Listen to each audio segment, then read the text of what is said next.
Now, I have to say, I'm kind of surprised about the Democrats in this whole Epstein file thing. They have been relentless, and the Republicans are having a really, really hard time keeping the Democrats from getting their way on a lot of this stuff. Now, they tried to force a vote like 3 different times in the House. The Republicans blocked those votes 3 times. They tried to sneak getting the Epstein files released into the Genius bill. The Republicans blocked that.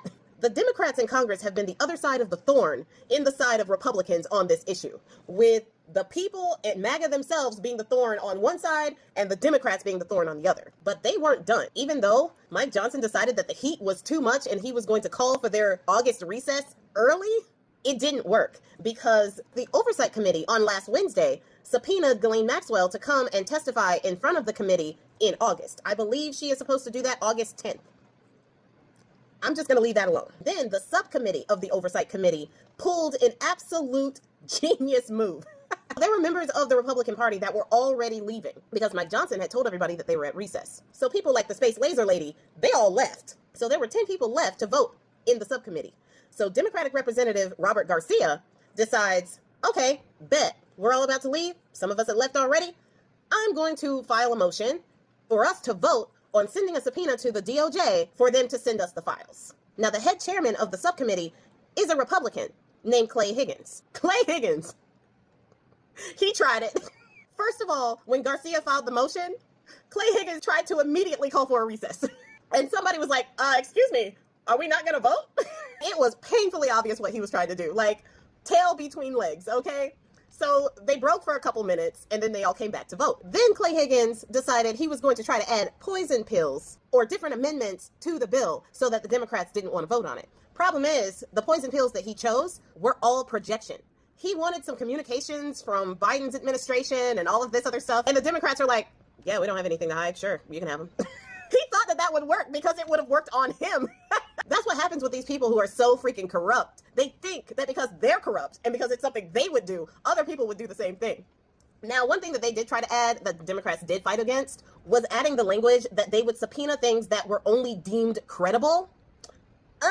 That's something that Bone Spurs has been saying. What they deem credible are things that omit him and other people of the Republican Party, I am quite sure at this point, that may actually be in those files. So if it has anything to do with Bone Spurs or any other high-ups or billionaires or something like that that the Republican Party wants to protect, then they're going to call it not credible, and then they won't release that. That's the play. So the Democrats fought against that, and they actually won. That language is not in the subpoena. So after all that, they called for a vote. Now this right here is the most pathetic thing I have ever seen in my entire life. Like, hang it up, dude, you're done. You are ridiculous. Now they called for a vote, and they called for a verbal vote, you know. All the yeses say aye, aye. All the noes say nay, nay. Literally, you could hear multiple yeses, multiple ayes being sounded. And then his solitary nay. And then he looks at everybody and says, well, the nays have it. Even the people in the room busted out laughing. Ow.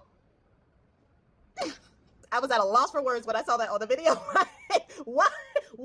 So, of course, the Democrats weren't having it. And Garcia was like, okay, all right, bet. Let's call for a roll call.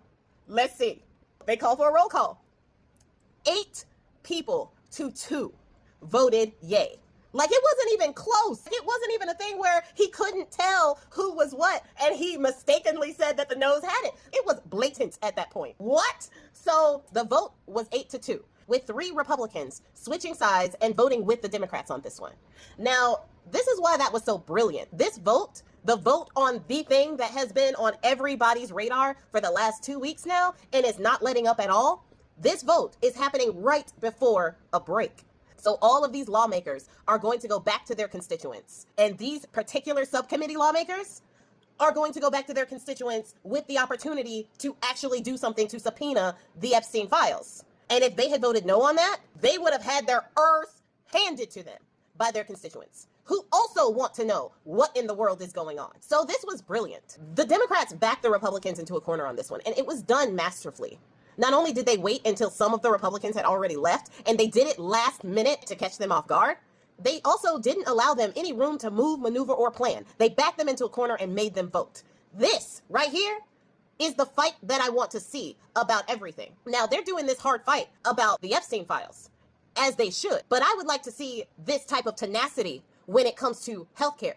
a minimum wage that actually works for people, our schools and our education. When it comes to our veterans, I want to see this type of fight, this type of cunning, this type of tenacity, this type of relentlessness. I want to see this with everything, big and small, especially now. I know that the Democrats like to say that we need to pick our battles. No, we don't. We don't. We need to fight every single one of them as if that's the last battle we're going to fight. Voting rights right now are being majorly attacked. Texas is literally on the phone with Bone Spurs, trying to secure 5 districts in the midterms. Jasmine Crockett's seat is at stake, as well as other members of color, which, happenstance, they're going for those seats. The Democrats need to write down what they did this time, and they need to create a playbook for themselves, because this is how you get results. We don't care about optics. We don't care about how it looks. We want you to be ruthless, to be cunning, to not give in, not give up, not try to work across the aisle because it's the right thing to do. No, we want you to force them to work with you because they will get in trouble otherwise. That's what we want. Stop being nice. Get it done. But I have to say that this time, well done, Democrats.